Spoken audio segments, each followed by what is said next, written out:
अक्सर धर्म से सांप्रदायिक अर्थ निकाल लिया जाता है, किंतु मेरे लिए मेरा धर्म बेहद निजी है।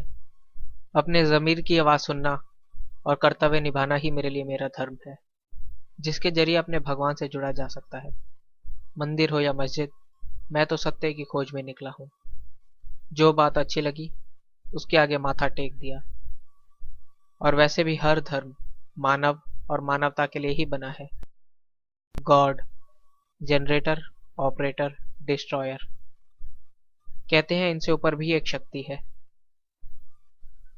राधा बिन कृष्ण अधूरा, कृष्ण बिन राधा, शक्ति से शक्ति बढ़े, शक्ति का आधार, शक्ति बढ़ाने वाला। कहते हैं मनुष्य समुदाय कर्म करने के लिए बाध्य है, जिसे किए बिना वो रह ही नहीं सकता। लेकिन इस स्वार्थी मानव समाज ने उसमें भी अपनी ही एक विशेष वजह ढूंढ ली है। रिवॉर्ड एंड फियर, इनाम और भय, सब खेल इन्हीं दोनों पहलुओं के इर्द गिर्द ही घूमता है। इंसान या तो डर से चलेगा या किसी मंगलमय लुभावने से लाभ को देखकर। गधा तो चिंताओं से बनता है, पर घोड़ा अपने रजोगुण के कारण बढ़ाई हुई जिम्मेदारियों से। एक मनोवैज्ञानिक तर्क, हम वो बातें सुनना अधिक पसंद करते हैं जिनसे हम सहमति रखते हों, और जो जानकारी हमारे विचारों व मान्यताओं के विरुद्ध है उनसे मुंह मोड़ लिया करते हैं। गलती करते ही एक एहसास होता है तो उसके परिणाम से भागने लगते हैं, चाहते हैं कि किसी भी तरह उसका परिणाम ही बदल जाए, चाहे खुद खुदा को ही झूठ क्यों ना बोल देना पड़े, पर हमारा अतीत हमारा भविष्य ना बिगाड़ सके। भगवान से दुआएं प्रार्थनाएं होने लगती हैं, मन की घंटियां मंदिर में भी बजने लगती हैं और सज जाते हैं कामनाओं के दिए। सलाह मशवरे से भी यही जानना चाहते हैं कि अभी हम हारे नहीं, बाजी अभी भी हमारे हाथ में ही है। लेकिन फिर भी कहीं हार गए तो याद आने लगती है कंप्यूटर की अंडू कमांड, कंट्रोल जेड। जिंदगी की परिभाषा हर रोज बदलती है। परिवर्तन ही प्रकृति का मूल स्वभाव है। बंदर से इंसान तक की यात्रा अद्भुत है। जो सामने दिन दिखाई देता है वही कुछ समय में रात हो जाती है।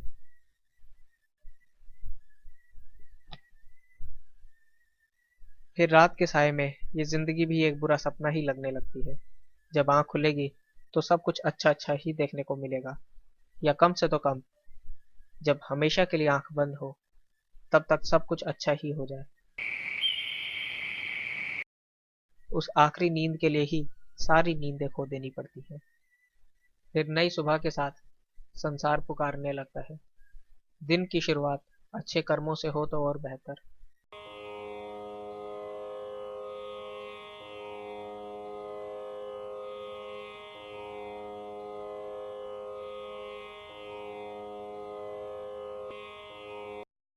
लेकिन सब कुछ अच्छा ही देखने को मिले ये आवश्यक नहीं।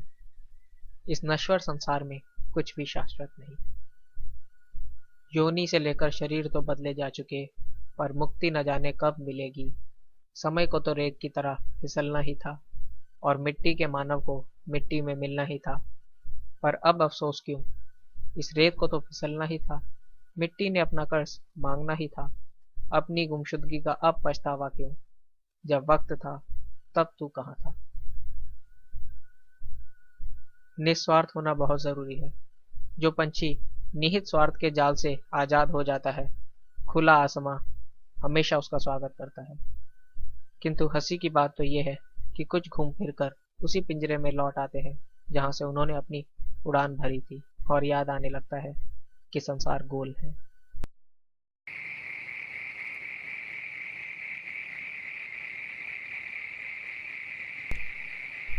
पर जिन्हें अपनी मंजिल तक पहुंचना है उनके लिए यह कदापि सही नहीं। अपने कर्मों को सही दिशा देना बहुत जरूरी है।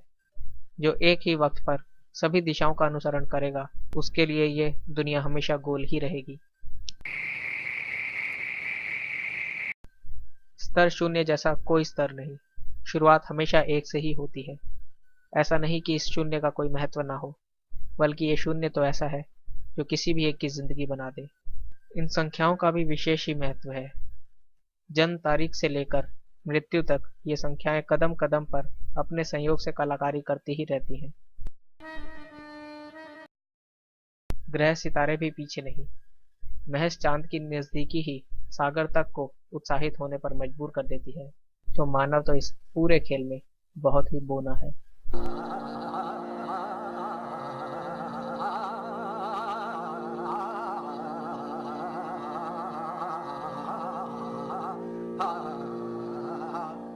परेशानियों को किसी भी रूप की आवश्यकता नहीं।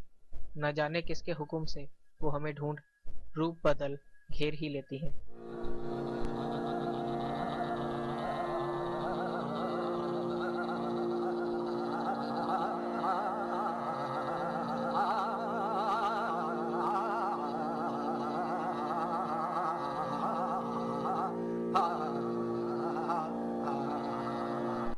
कभी कभी भगवान से बहुत कुछ मांगने का मन करता है, पर अपनी खामोश जिंदगी से कुछ भी छीनने का साहस नहीं होता। कमजोरों की कोई दुनिया नहीं, और ये वाली तो कतई ही नहीं। जिसकी लाठी उसकी भैंस। कमजोर, डरे और हारे हुओं को यहाँ पापियों से भी हीन नजरों से देखा जाता है। बुरा मत माने, एक व्यंग्य के जरिए मैं कलयुग को ही साधु कह देता हूँ। वो बुरा है, पर फिर भी है। इससे ज्यादा भला कोई और क्या मजबूर हो। कलयुग की महिमा ऐसी कि यहाँ सत्यानाशी भी खुद को सन्यासी कहलवाता है। खैर, धरती से मुक्ति मिले ना मिले, लेकिन शरीर की यात्रा पूरी होने पर जिंदगी का एक खेल मानव के लिए जरूर खत्म हो जाता है। जीवात्मा का भौतिक शरीर को त्याग मृत्यु कहलाता है। उसके पश्चात वह वापस उसी शरीर में प्रवेश नहीं कर सकता। मृत्यु के बाद भी क्या जीवन की गति होती है? आखिर शव को अंतिम विदाई देने के बाद वह आत्मा कहाँ जाती है?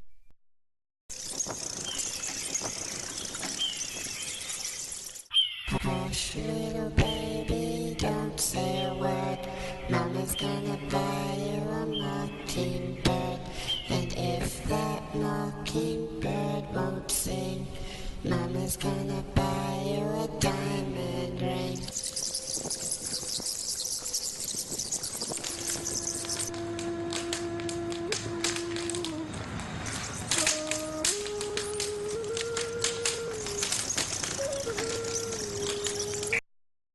क्या उसकी भी अपनी ही कोई दुनिया है?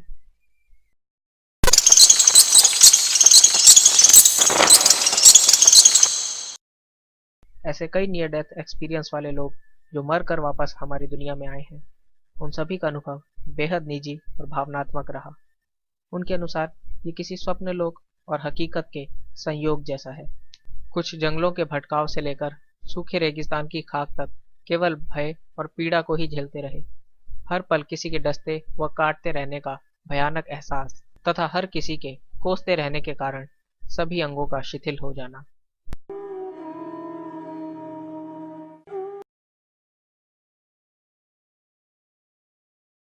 जबकि कुछ का अनुभव बिल्कुल विपरीत रहा।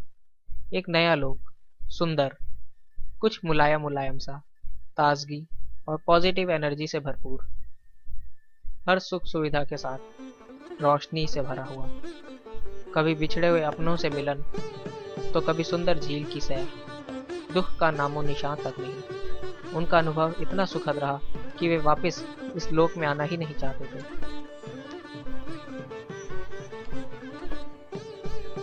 गरुड़ पुराण के अनुसार जीवात्मा को मृत्यु के समय दो यमदूत लेने आते हैं। यदि वह जीवात्मा पुण्यात्मा है तो कोई पीड़ा नहीं होती, अन्यथा कष्टकर मृत्यु। इसके बाद इस आत्मा को दिखाया जाता है कि उसने कितने पाप और कितने पुण्य किए हैं। काला चिट्ठा खुल जाता है, परिणाम सामने आ जाता है। फिर उसे उसी घर में छोड़ दिया जाता है जहां उसने शरीर का त्याग किया था। इसके बाद 13 दिन के उत्तर कार्यों तक वह वहीं रहता है।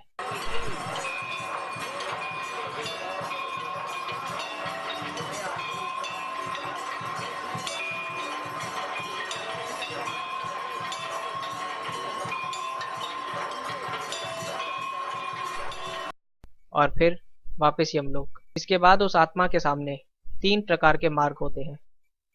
उसे किस मार्ग पर चलाया जाएगा यह केवल उसके कर्मों पर निर्भर करता है। पहला अर्ची मार्ग है। इसमें उसे ब्रह्मलोक और देवलोक की यात्रा पर ले जाया जाता है। वहीं दूसरा मार्ग धूम मार्ग पितृलोक की यात्रा पर ले जाने के लिए होता है, और तीसरा उत्पत्ति विनाश मार्ग है, जो उसे नर्क की यात्रा पर ले जाता है।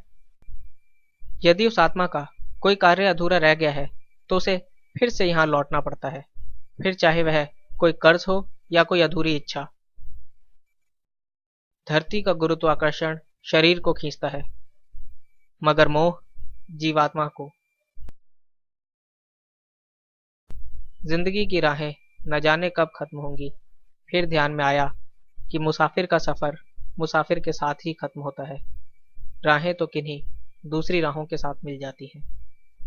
एक खासियत और है इस सफर की, इनकी राहों को चाहे सब कुछ पता हो कि अगला मोड़ कौन सा है, अगला मुसाफिर कौन है, पर खामोश रहेंगी, जैसे चुप रहने की कसम हो। फिर कुछ कस्में राही भी खाता है, कायदे और नियमों में बनता है, और स्त्री तो स्वयं में ही पूरा वंश है। कितनी आश्चर्यजनक बात है कि जिन इंद्रियों का सुख हमें अलौकिक अनुभव कराता है, वास्तव में वही हमारा सबसे घातक शत्रु है। इस बलवान शत्रु को ज्ञान से हराया जा सकता है। ज्ञान और कुछ भी नहीं, अपितु अपने अंतकरण की वृत्तियों को शांत करने योग्य तर्क है।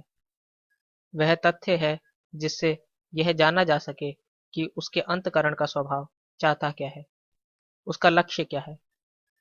इसमें व्यक्ति के संस्कार, उसका लालन पालन अवश्य मदद करता है, पर सही उत्तर मिलता है उसे उसके ज़मीर से। लेकिन मनुष्य को कम से कम खुद से झूठ नहीं बोलना चाहिए। आखिर कुछ चीज़ों की खातिर कुछ चीज़ों को तो मासूम ही रहने देना चाहिए।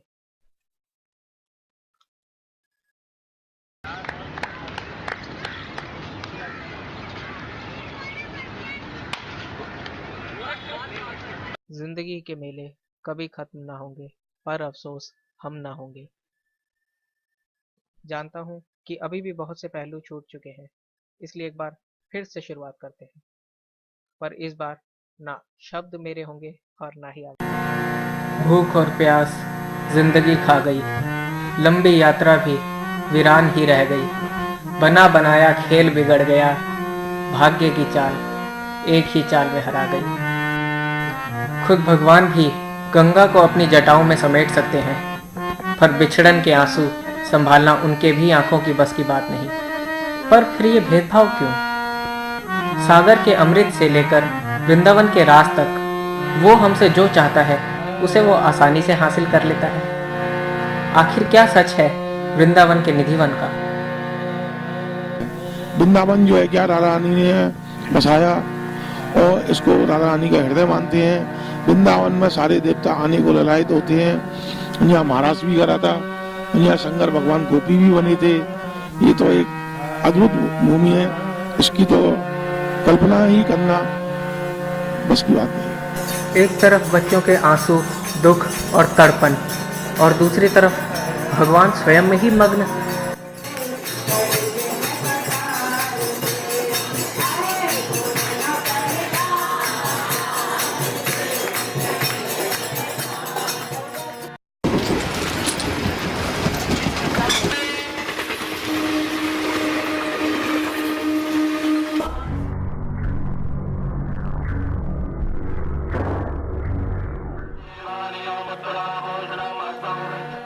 यात्री बनकर सफ़र शुरू किया था, कहीं मुजरिम बनकर ना लौटूं। ऋण चढ़ चुके जिम्मेदारियों के, अब मनोरंजन को जीवन कैसे मानूं। जब मुड़कर देखता हूँ अपने मुस्कुराते हुए नज़र आते हैं, फिर गुमनामी के अंधेरों में बस कुछ शब्द ही रह जाते हैं। खोजने जाता हूँ उन्हें, सामने वाले हंस पड़ते हैं। जवाब मांगूं उनसे तो सबके ज़मीर बिखरते हैं। इस बीच अपनी यात्रा की मंजिल का ख्याल आने लगा। मेरा अस्तित्व मेरी प्रतिभा से कुछ पूछने लगा। क्या तू वही है जिसके कदम संसार चूमता है? तेरी कामयाबी से तो मन बिन सावन झूमता है। चल अब एक लंबी छलांग लगाएं, बिन खुशी यूं ही मुस्कुराएं। मालूम है वक्त परीक्षा लेगा, पर मेरा संघर्ष रंग लाएगा। खुदा का कानून तो मुझे नहीं मालूम, पर मेरे हर दर्द के लिए वो शर्मिंदा हो, इतनी दुआएं तो मैं ज़रूर कमाऊंगा। हे कृष्ण, युद्ध क्षेत्र में डटे हुए युद्ध के अभिलाषी इस स्वजन समुदाय को देखकर मेरा अंग शिथिल हुआ जा रहा है और मुख सूखा जा रहा है। मेरे शरीर में कंप एवं रोमांच हो रहा है।